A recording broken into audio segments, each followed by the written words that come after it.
tương đương với 2.750 vòng phút. Nếu mà trường hợp các bạn muốn cắt hợp kim thì các bạn chỉ cần để poly của nó đồng tốc hai poly bằng nhau thì mặc nhiên các bạn sẽ cắt được hợp kim nha các bạn ha. Máy này rất là đa dụng. Nguồn điện của nó là sử dụng điện 380V các bạn nhé.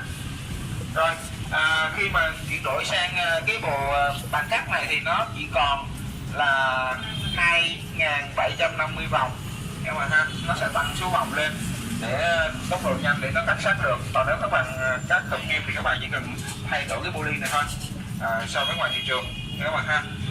Cái máy công suất này thì nó sẽ hỗ trợ các bạn cắt nhanh và cắt ngon hơn, ngọt hơn.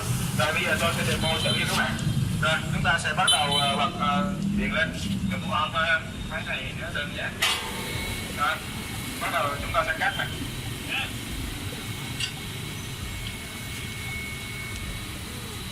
Rồi các bạn.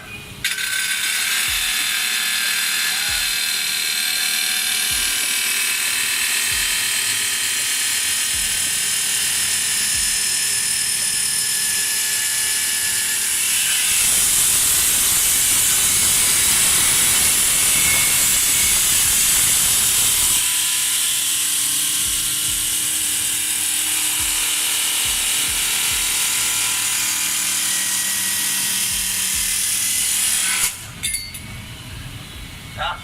Tôi vừa mới cắt xong một cái ống rất là to các bạn ha. Bây giờ tôi sẽ lấy cái vật liệu lên cho các bạn xem.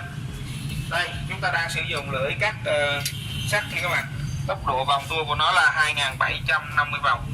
Đó, các bạn có thể nhìn thấy cắt rất là ngọt, rất là đẹp. Ống rất là to nha các bạn ha. Đó.